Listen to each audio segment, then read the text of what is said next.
अस्सलाम वालेकुम एवरीवन, मैं हूँ फौजिया फरहान मक्की। आप देख रहे हैं एफएम लीगल।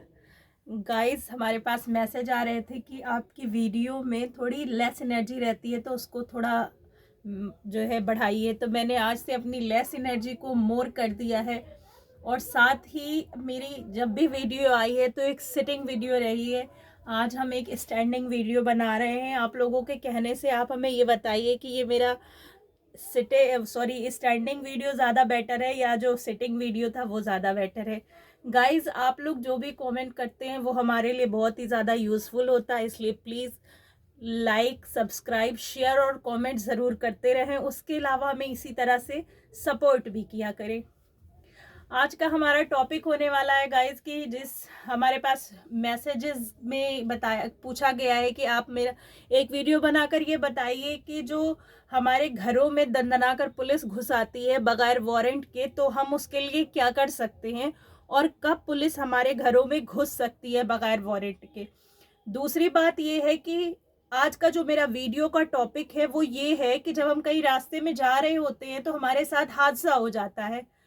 एग्जाम्पल के तौर पे हमारे साथ चोरी हो जाती है ट्रेन में, या हम रास्ते में कोई हमें लूट लपेट लेता है। उसके अलावा ऐसी बहुत सारी घटनाएं हैं जो हमारे साथ रास्ते में घटित हो जाती हैं। तो ऐसी सिचुएशन में हमें क्या करना चाहिए गाइज? ऐसी सिचुएशन में सबसे पहले हमें चाहिए कि हम होपलेस हो जाते हैं तो होपलेस ना हो और थोड़ा अपने आप को काम रखते हुए अपनी सिचुएशन का जायजा ले कि हमारे साथ क्या हुआ है और उसके हिसाब से हमें क्या करना चाहिए। उसके अलावा गाइज, हम आपको एक एग्जाम्पल से समझाते हैं। जैसे आप कहीं रास्ते में जा रहे हैं, एग्जाम्पल के तौर पे आप ट्रेन में हैं या रोड के सफ़र में हैं, आपके साथ छोटी मोटी कोई चोरी हो गई या बड़ी चोरी हो गई, तो आपको चाहिए कि सबसे पहले अपने नज़दीकी जो भी वहाँ पे पास का पुलिस स्टेशन है, आप उसमें अपनी एफआईआर दर्ज कराएं। एफआईआर दर्ज कराने के कई तरीके हैं गाइज। पहले जो एफआईआर दर्ज होती थी वो सीआरपीसी की 154 में होती थी, लेकिन वो अब भी एनएसएस यानी कि भारतीय न्याय सुरक्षा संहिता की 173 में होती है गाइस। जो हमारी एफआईआर होती है तो अक्सर क्या होता है कि पुलिस वाले उसको दर्ज ही नहीं करते हैं। तो ऐसी सिचुएशन में हमें क्या करना चाहिए? तो देखिए, सबसे पहले आप अपनी सिचुएशन का जायजा लेने के बाद आपके पास जो भी कोई नज़दीकी पुलिस स्टेशन है, आप वहां जाकर अपनी एफआईआर कराएं। एफआईआर कराने के साथ जब आप एफआईआर कराने जा रहे हैं तो आपको इन बातों का ज़रूर ख्याल रखना चाहिए, जैसे कि आप किस एरिए में हैं, वहाँ पे कौन सा थाना लगता है। अगर वहाँ पे नज़दीक में कोई थाना नहीं है, कोई चौकी है, तो आप वहाँ भी एफआईआर दर्ज करा सकते हैं। उसके अलावा आपको, जैसे आपने एफआईआर दर्ज कराया किसी भी एरिया में, तो वो 0 एफआईआर होगी। उसके बाद जिस थाने का ज्यूरिसडिक्शन या क्षेत्राधिकार लगेगा तो वहाँ की पुलिस उसको वहाँ पे ट्रांसफ़र कर देती है। उसके अलावा गाइस, जब आप एफआईआर दर्ज कराने जाते हैं तो आपको चाहिए कि आप किन बातों का ख्याल रखें। आपके साथ घटना कहाँ पे हुई है, जिस वक्त घटना हुई उस वक्त क्या समय था, दिन क्या था, तारीख क्या थी। उसके अलावा आपके साथ जो घटना हुई है उसमें क्या क्या जान माल का नुकसान हुआ है, आपके साथ कौन था, आपका क्या सामान गया है। उसके अलावा आपको इन बातों का भी ख्याल रखना चाहिए कि जब आप थाने जा रहे हैं तो बगैर किसी इफ एंड बट के, बगैर किसी अगर मगर के आपकी चीज़ें एकदम क्लियर कट होनी चाहिए। अगर आपकी चीज़ें एकदम क्लियर कट नहीं होंगी तो आप जब आपका केस आगे मतलब उसमें बढ़ता है क्रिमिनल के एविडेंस में, जो जिसे बोलते हैं एग्जिबिट एविडेंस, तो उस वक्त आपके केस को प्रूव करने में काफ़ी दिक्कत हो सकती है। इसलिए आपको चाहिए कि आप बहुत ही ज़्यादा सावधानी से आप जो भी पुलिस स्टेशन में गए हैं अपनी एफआईआर दर्ज कराएं।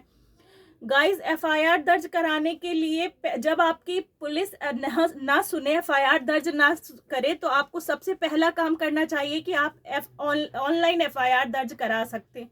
जब आप ऑनलाइन एफआईआर दर्ज कराते हैं तो आपको खाली दर्ज कराना ही बहुत नहीं होता, आपको उसकी कॉपी निकाल के जो भी आपके नज़दीक का थाना है या जो भी आपका मतलब जहाँ पे आपका क्षेत्राधिकार, जहाँ पे आपका ज्यूरिसडिक्शन लगता है, वहाँ पे ला के अपनी एफआईआर में आपको थाने की मोहर ज़रूर लगवानी चाहिए। अन्यथा मतलब उसमें तो नंबर आपको एक मिल जाता है कि हमने फला फला नंबर से इनरोल करा के एफआईआर कराई थी, तो आपको एक प्रगति रिपोर्ट मिलती है, यानी कि उसकी फौरन जांच शुरू हो जाती है। अगर आप जैसे ऑफलाइन एफआईआर करा रहे हैं तो आपके पास दो सिचुएशन होती है, या तो वहाँ पे आप जब थाने जाते हैं तो वो कर लेते हैं या नहीं करते हैं। पहले जब थाने जाने पे एफआईआर दर्ज नहीं होती थी तो अदालत के माध्यम से 156(3) में मजिस्ट्रेट के माध्यम से हम लोग अपनी एफआईआर दर्ज कराते थे, लेकिन अब वो मजिस्ट्रेट के माध्यम से जो हम एफआईआर दर्ज कराते थे वो 175 BNSS में चली गई है। जब हम BNSS 175 में दर्ज कराते हैं तो वहाँ पे अब क्या हो गया है कि जब हम एफआईआर दर्ज कराएंगे तो साथ ही हमें हलफनामा भी देना होगा। पहले ये हलफनामे की प्रोसीडिंग नहीं थी, लेकिन अब उसमें ऐड कर दी गई है नए वाले सेक्शन में।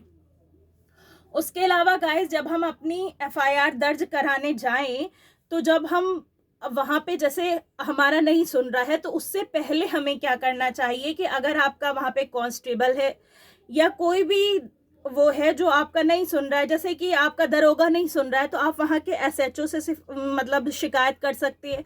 कोई भी आला अधिकारी से आप वहाँ के शिकायत करें, अगर वो भी ना सुने आप SP से शिकायत करें। उसके अलावा SP ये उम्मीद कर सकता है कि डेप्यूटी SP जो होता है उसको जांच दे दे, और उससे वो उम्मीद लगा सकता है कि वो जांच करेगी, और उसे करता भी है वो।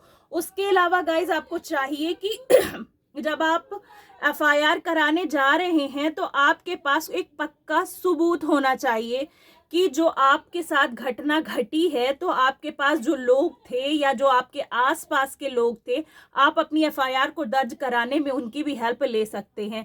उसके अलावा गाइज, जैसे कि जो प्रत्यक्षदर्शी होते हैं वो उसमें साक्ष्य भी बन जाते हैं और वो अदालत की कार्रवाई में बहुत ज़्यादा हमें हेल्पफुल रहता है।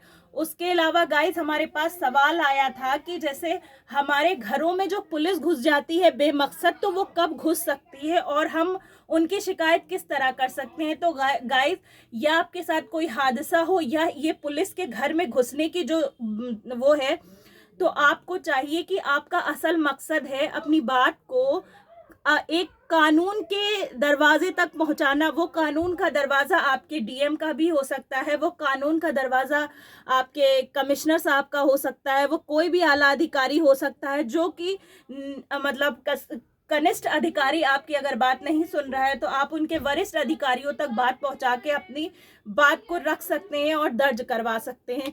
गाइज, अगर आपका जो ऑफेंस है वो नॉन कॉग्निजेबल है तो आपके घर में पुलिस नहीं घुस सकती।